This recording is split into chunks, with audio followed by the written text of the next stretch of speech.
Hello, welcome to a very special Truth Behind video. In this video, we will tackle the obvious truth that is very well known and neglected in the entire hip-hop community and the faces of this world. Is the interbattle that takes place between artist and manager. What's up, Bo Real?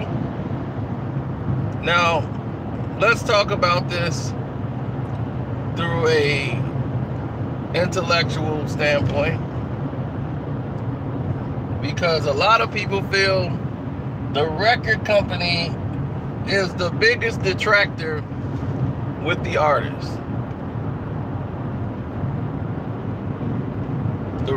The artist's biggest fight is always against the record company. I'm here to let you guys know that is not necessarily the truth. Now, this video is not going to get a lot of hits. We understand that. This is not what they consider to be, something they like to promote. But if you're a new artist in the game, selecting a manager is the most critical thing you could probably ever do in this business, because that's your first trust to protect your interests. Your job, the job of the manager, is to make sure you're okay. That is the manager's job, to protect his client.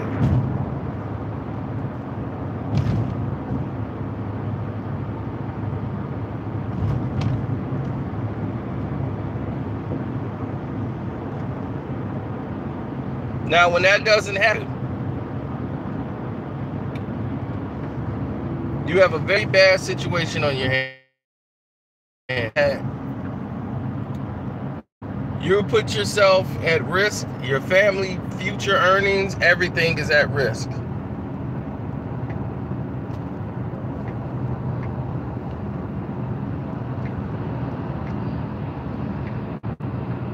Listen, I've seen some of the worst in history when it comes to management and everything else. I've seen some of the worst deals in history. And a lot of people say, man, when you sign a deal with a manager, like dudes, like I have 15 pages. Why does a contract need to have 15 pages? It doesn't. Not for a managerial contract. That could be one sheet of paper.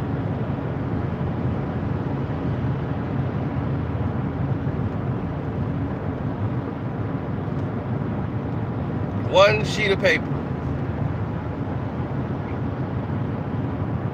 And what are they managing to do for you?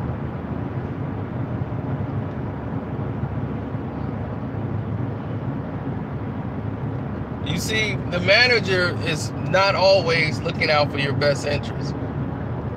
He's looking out for his own. And he's trying to recoup something.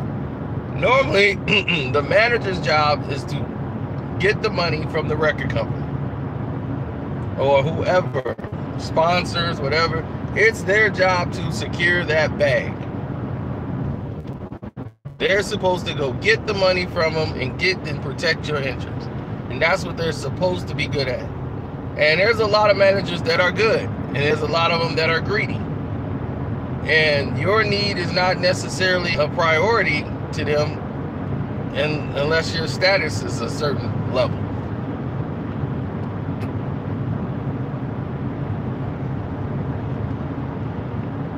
Well, it depends. Managers go all the way.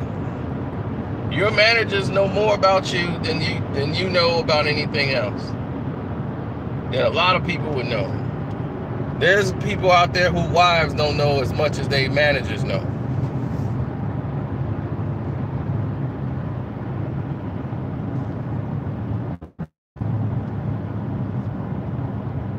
They're not going to send out a notification for this. This is not the kind of video they send a notification out for. So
a little bit, but not as deep as I'm about to go right now.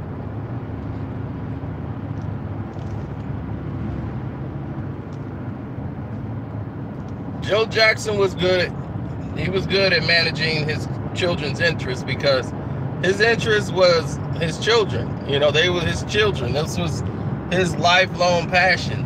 So he was vested in it. Most managers are not in it like that. And some of them are very small. So they only make something if you make something. Now you have big managers who, you know, are giants. They have a bunch of clients or a bunch of relationships already. So they demand certain things in the contract. So you start asking yourself, what should the contract look like? What should things I should be looking for in the contract? The first thing you should look for is, how long is this contract with my manager? Now, of course, the bigger firms they're going to want 2 to 3 years out of you right away. Some managers, I believe, have signed a 5-year deal with their clients. You don't even need to sign a client for 5 years, because that's risky, you know, and that's just very risky.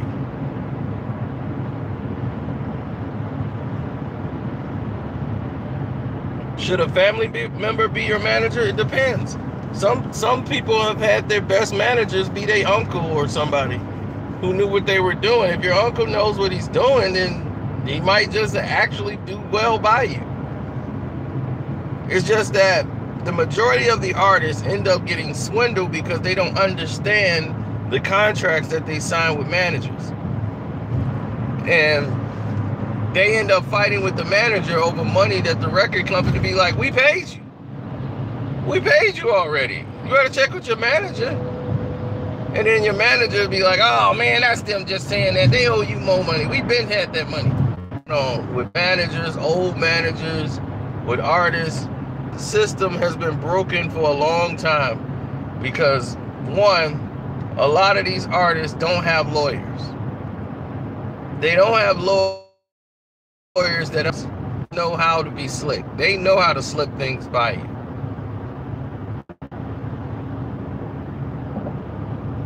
So the first thing you need to look at is how a 2-year deal or 2-year run with a manager should be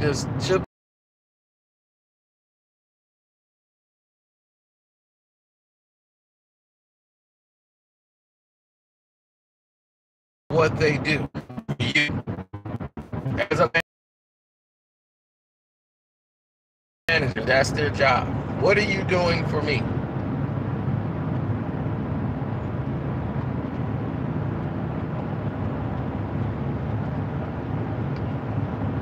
I know rappers who don't rap that had a career. I'm not going to name them out because that'll just be bogus for me to do that. But I know rappers now that you're probably saying to yourself, where are they? They're not rapping right now because they owe their managers. A lot of them are not because they managers, they go into court with old managers. And you like, where they at? Why they ain't rapping? And why they ain't doing this? Because they didn't understand the contracts. Now, the second thing you need to notice on a contract is what are the terms of cancellation? or end of service.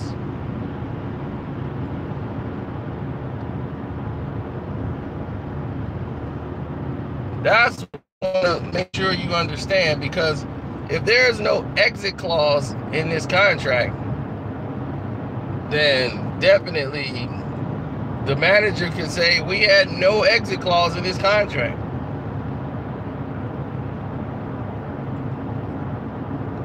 So if you don't have an exit clause set up in your contract, your manager could be your manager forever. So find out how long your contract is going to be for. Because there could be a clause in that contract to keep you there. Hire 2 lawyers. Always have 2 lawyers look at a contract. 2 different lawyers. Not your homeboys. Lawyers.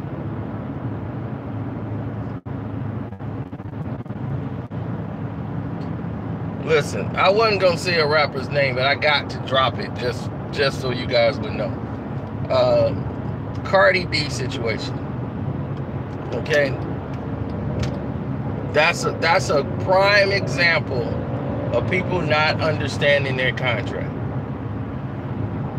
Cardi B is gonna end up paying money, and I shouldn't even probably speak on it, and drop a name, but she's gonna end up paying money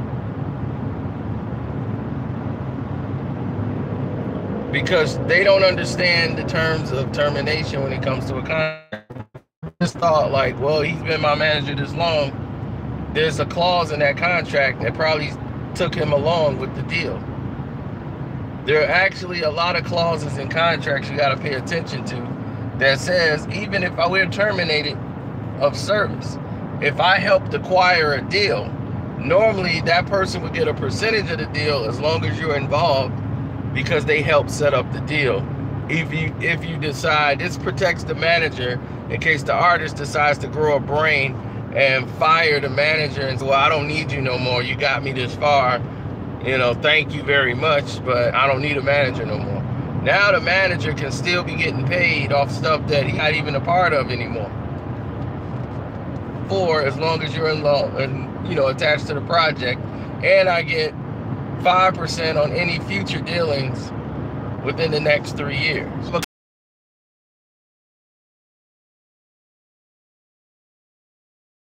Next thing you know, artists are they're paying their managers, and they paying a new manager and an old manager. They got to pay 5% out of deals. It's crazy. Those that the manager didn't even set up. The old manager still gets a piece of the new contract.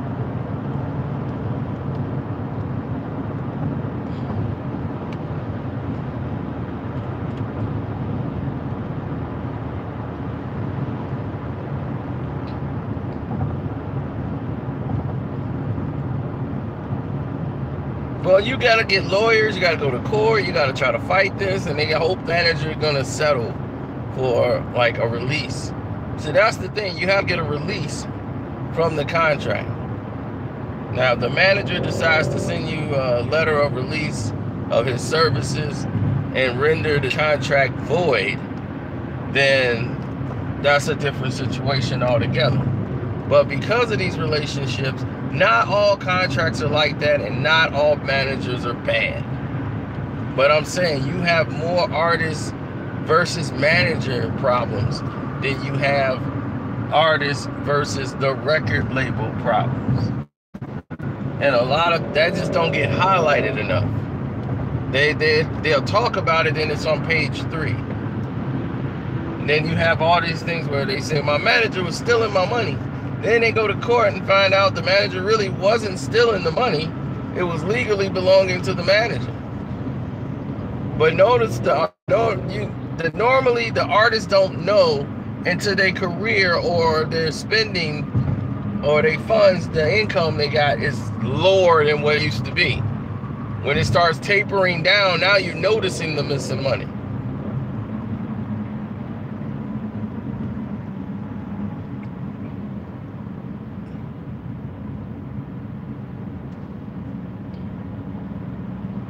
Never let the record label never let your manager suggest a lawyer. Never let these things happen. Get your own lawyer. Different state has different laws. So therefore, you could be in one state and the law could be something entirely different. So I would make sure a lawyer from that state who knows that law actually looks at it too. Have two lawyers look at something, especially with something that's concerning your life.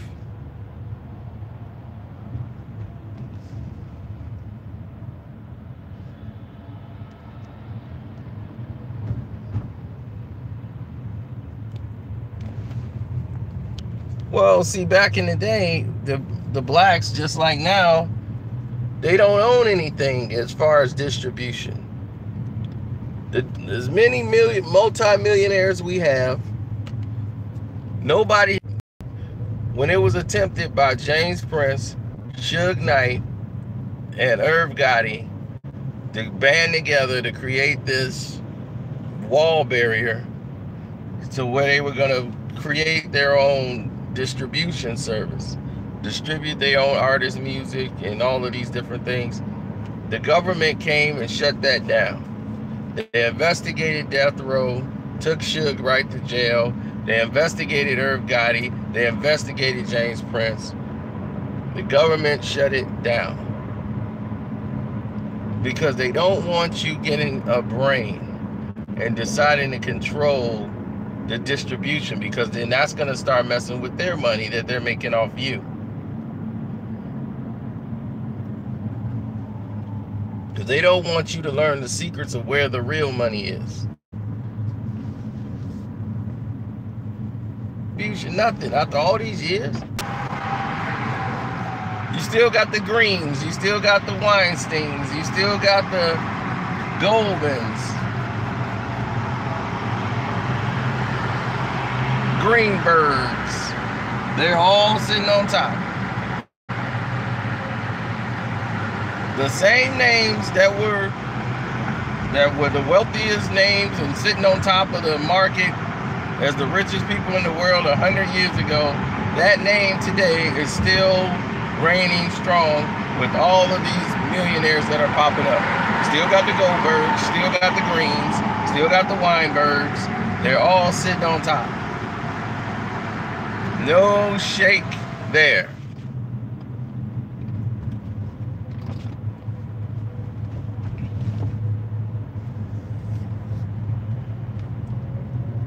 And then there's the other side of the coin. The artists who don't live up to their obligations and pay their managers. When a manager bends over backwards, he's put you in his home, you know, to try to make sure you had a better surroundings. He's paying money out of his own pocket until he secured the money. He didn't fault the record labels. He's went out and spent time away from his family to promote you because he believes in you. He believes that you're going to hit. You didn't have a pot to pee in. None of these different things that has transpired for you has really blown up and helped you do anything. He gets to a level where the artist becomes successful, rich, and all of these things, and now he don't want to honor paying back anything to the manager who's done all these things. Want to go to the big market manager who's going to cut off the small manager who helped get you to the top. And boards and services, you felt like, well, he got enough money. Yeah, he don't need no more. I don't think that's a fair assessment.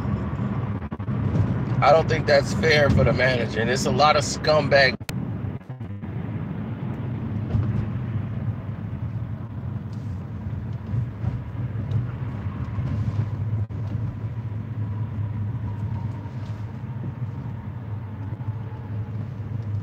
What's up, Mr. Norman?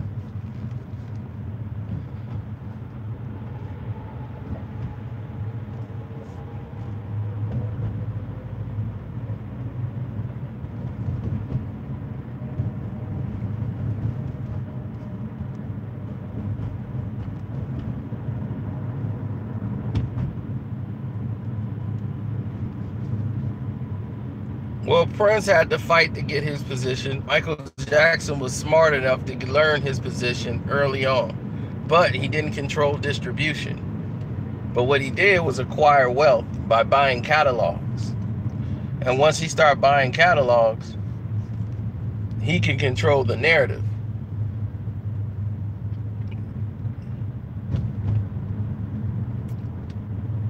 And once he got his catalog, they started to tear him apart.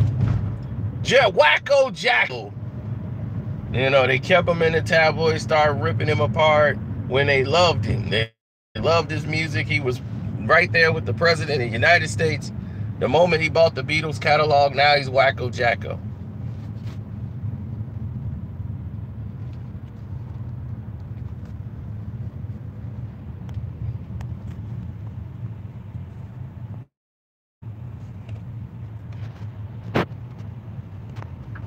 Well, I wouldn't want to be a manager no more. I mean, I remember I did that for a couple of people in boxing, but you got to understand it's so much red tape and it's so much lack of respect for trying to help somebody that they think everybody's out to get them, get a bag.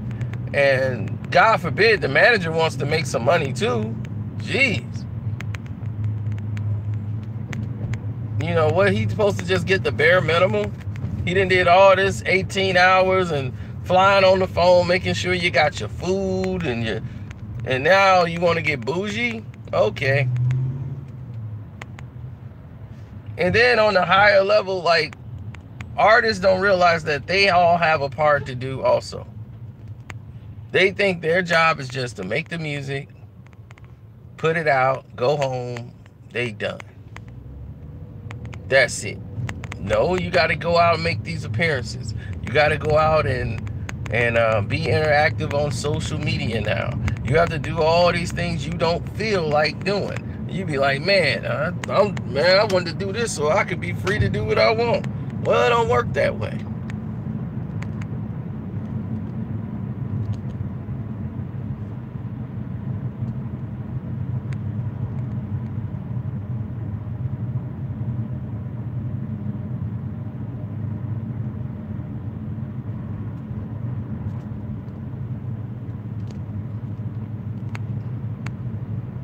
Oh, yes. And by the way, you can leave a donation in the super chat.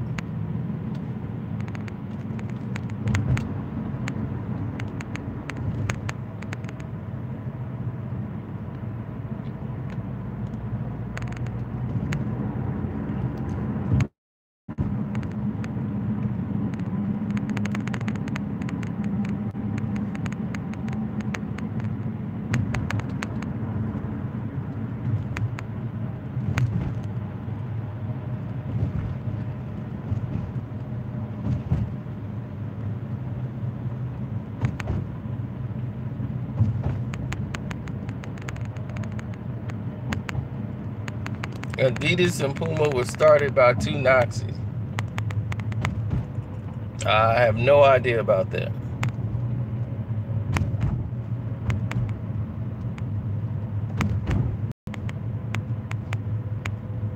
Oh, well, thank you.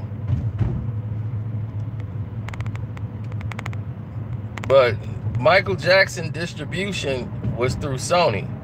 But Michael Jackson has so much power, he got one of the most richest men in the world, Tommy Mottola, fired. Because he controlled the fans. So when he would go around the world and tell his fans what to do, thank you, sir, I appreciate that.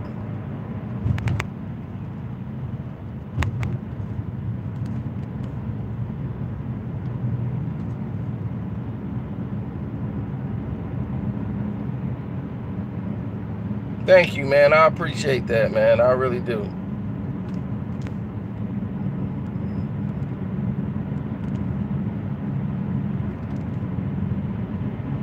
He just sent me a $10 donation through the super chat. I really appreciate that. Michael, you can't be broke. If what you own in net worth is worth billions of dollars, you can never be broke. Michael Jackson owned his own catalog. That's one. Two, he bought countless numbers of catalogs. He even owned songs by Eminem that Eminem didn't even know that Michael Jackson owned. He bought other, he knew he was buying up a lot of people's catalogs. Because that's how a lot of these companies that used to exist made their money. Off the catalogs, off the royalties. Meanwhile, the artists who made the song, they got to perform for the rest of their life because they're not getting their royalties on the back end of these contract deals. They don't have anything in place. And if so, they're getting pennies on the dollar.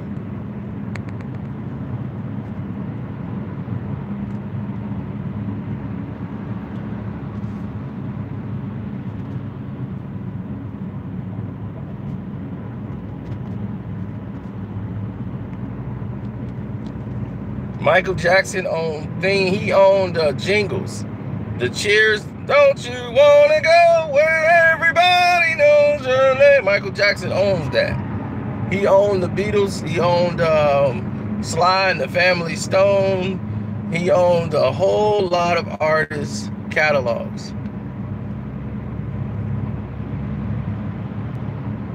And for that, he was a dangerous man.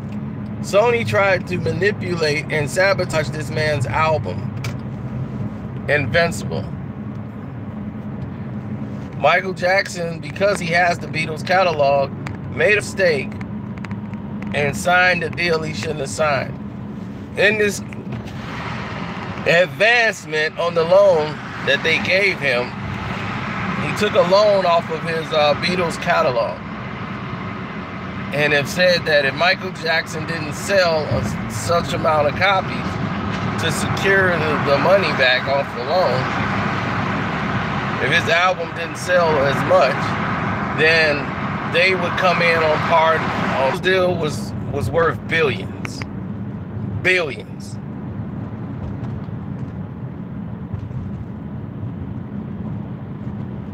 So Sony sabotaged the Beautiful album. Tommy Mottola was the president at the time of the company. They didn't want to approve funds for Butterfly. They didn't want to make sure it got spins. They tried to bootleg his album.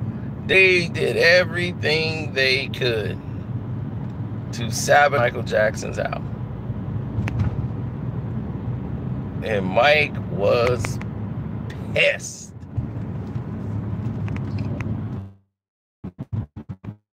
A tyrant. And he fought back the best way he could.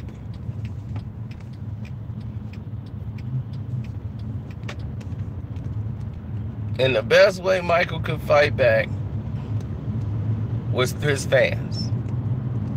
Michael Jackson was in Harlem. Michael Jackson was all over the place.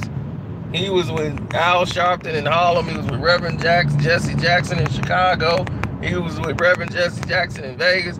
He was surrounding himself with the brothers. And he was going to war with Tommy Mottola. Not just here, he was in New York City. He was overseas. He was going to fight it everywhere. He had pictures up of Tommy Mottola. He was going to let the world know what he was up against.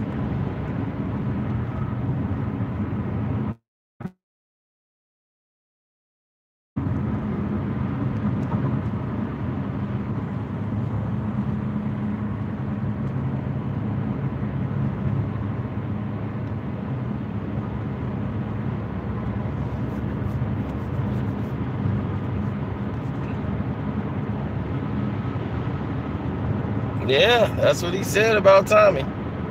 So when you look at these situations, what did Sony gain? When Michael didn't recoup the amount of sales, they got a percentage of the deal with on part of the Beatles deal catalog. They got a percentage, which was going to be worth a lot more money than doggone Michael Jackson's next album. So, and what they did was start to bleed Michael out. And what I mean by bleed him out,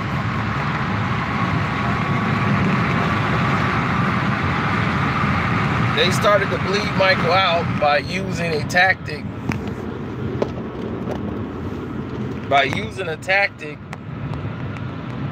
and a trick and a ploy by destroying his name and image. And radio stations weren't even playing Michael Jackson's music. They had all this child crap going on with Michael. Michael ain't hurt nobody. But yet, they want to use that and to paint the narrative of Michael as an evil man, and he wants to hurt people and drug them and all this craziness to keep his music off the radio. They wouldn't play his old songs. They wouldn't do anything. So when Chris Tucker and them, they decided to put in Michael Jackson's song in their movie, that's when things started to change.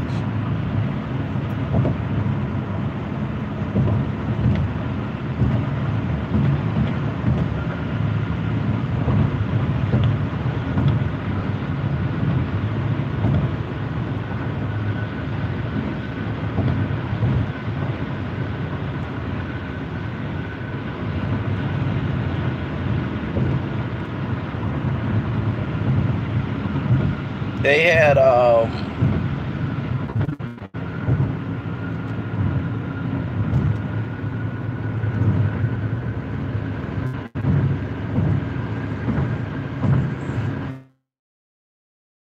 songs on the radio until after he died.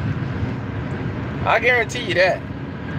In Rush Hour, when Chris Tucker was in there, that's why him and Chris Tucker was such good friends, because Chris Tucker would put his music in the movies. He would always do something to tribute to Michael Jackson.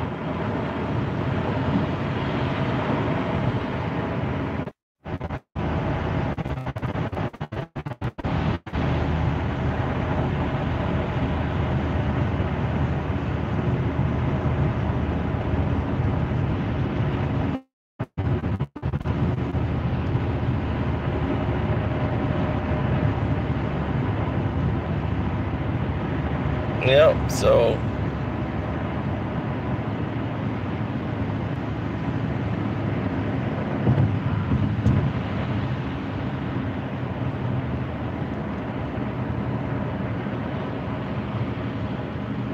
well, yeah, that's the gist of it. But only when Michael died did his music return back to the airwaves. Before that, nope. Then they started to work on changing the narrative of Michael Jackson. They started taking away all that stuff they were saying about him. They even brought the kid out there to say, I lied on Michael once he's dead. Now it's time to change the narrative of Michael Jackson.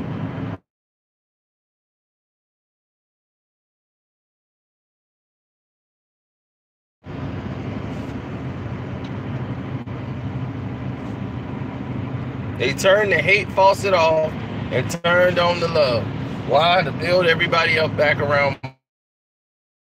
They can make all this money off Michael's music.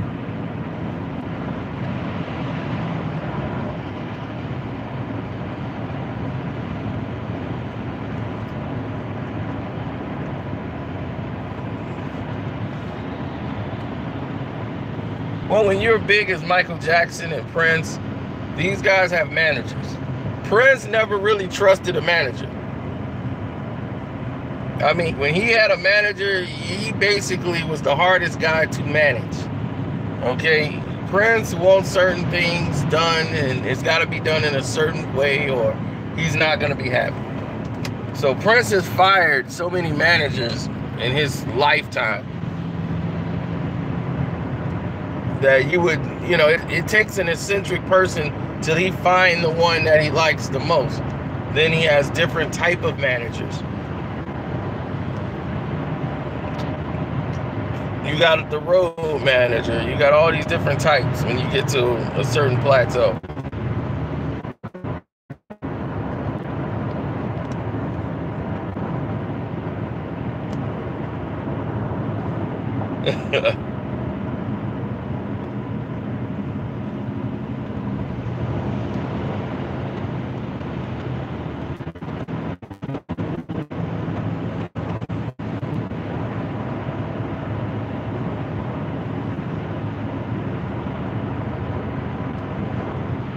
Yeah, see, they did this on purpose.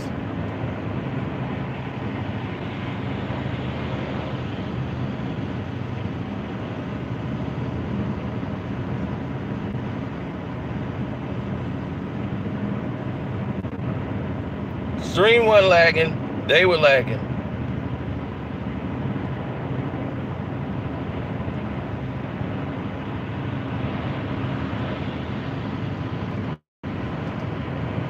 Oh, they start lagging once they start hearing things they didn't want to hear. Now, Prince and the record company, Warner Brothers, they had a miscommunication, and the manager's trying to say, I can't control him.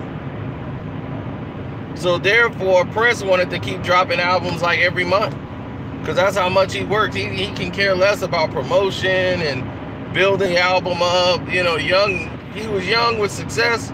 He just wanted to keep working, making new music, and putting it out. Like, oh, the fans will go by. Fans will go by. Prince wanted to make a record every month, and he basically did it.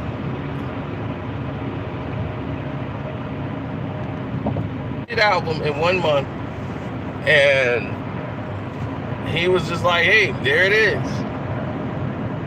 You heard so many songs that you didn't know what was on what. Prince had so many hits, and this was in 1 year.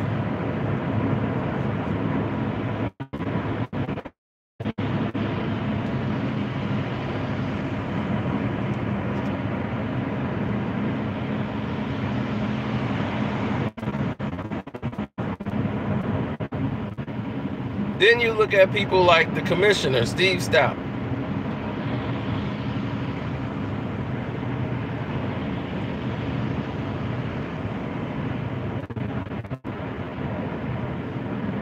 He was oversaturating the market, and Warner Brothers was livid, but the records were selling, so they could stop it.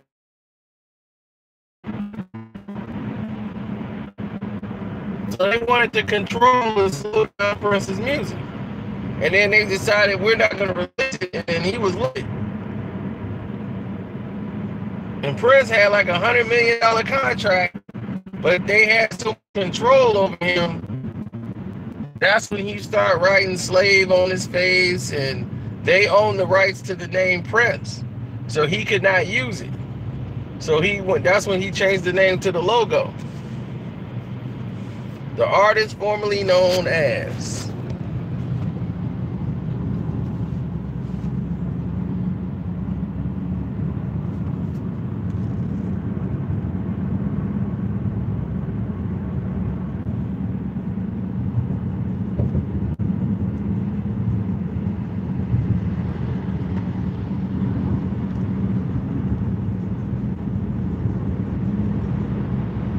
I mean, you're comparing Drake to Prince. What are you doing?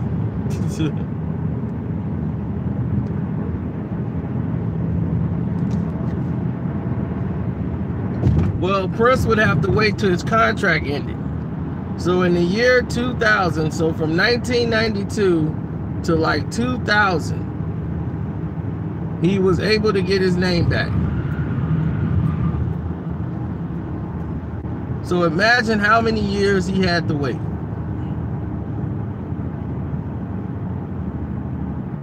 8 years till the rest of his deal was up. And in 8 years, he was able to be Prince again. They called him the artist, they called him everything, but that logo of his ended up becoming his calling card.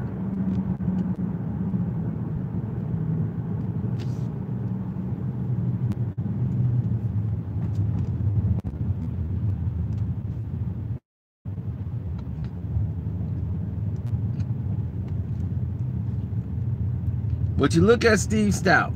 What is Steve Stout's job? Steve Stout is a weasel, but he knows he's got great connections. He's a weasel with great connections. He knows how to find out who's hot and help them get money, where they both can make money off a deal.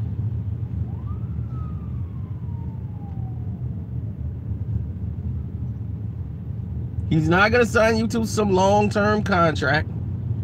He's not interested in that. He knows how to make his money quick and get out. Get in, get out. Get in, get out.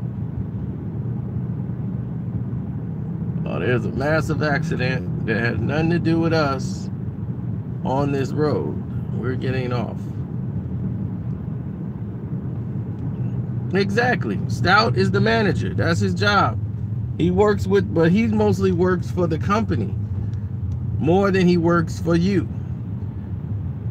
Meaning that he'll work for Interscope, the record label, but will go out and get an artist to do something that they can make money off of. He got relationships there. He got relationships everywhere. And guys like that are dangerous, because once you put them in control of your career,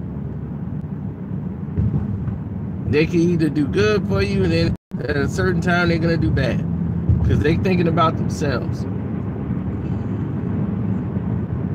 And when you think of yourselves all the time, these are the results.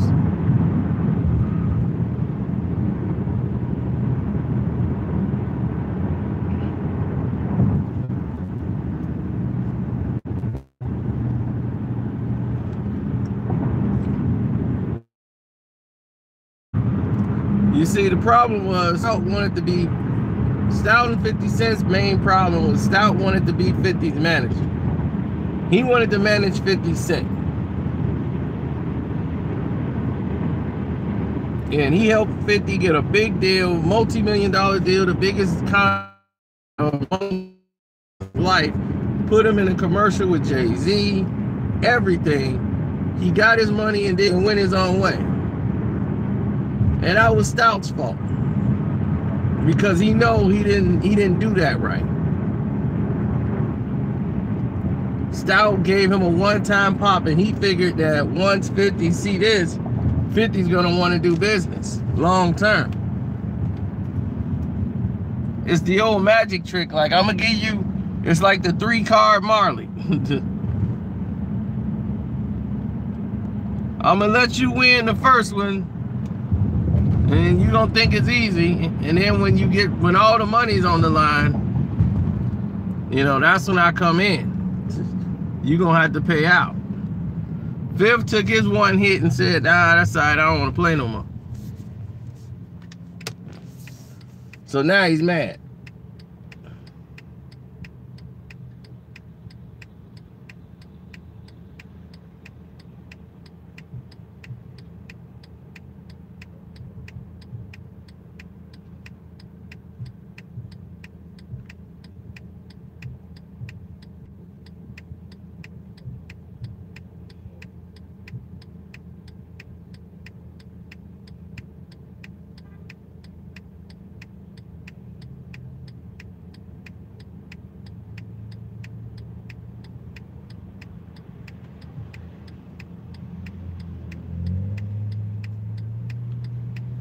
And that's a part in the contract that most managers, like, they say, give me a time period, or this is no tied agreement. This is a one-time deal.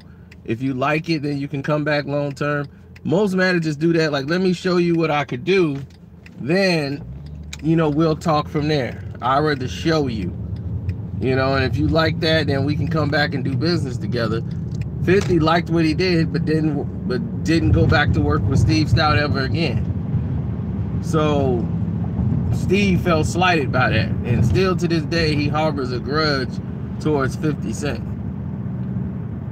And that's when 50 ended up cussing him out at half court when they was at the doggone basketball game.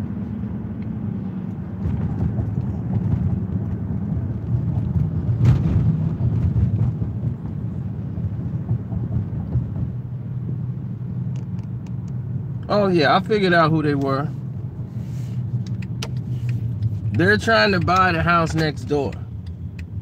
They want to look at it. Somebody's renting it. The owner of the place is gonna rent it to him. I didn't know he had moved out. The people that they had renting it before.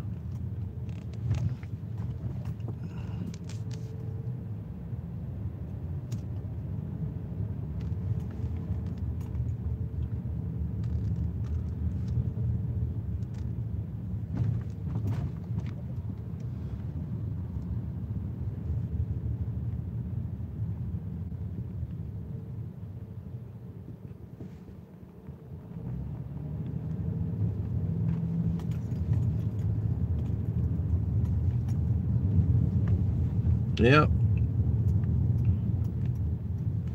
So hopefully this video gave y'all some clarity on the subject, and we'll leave it at that.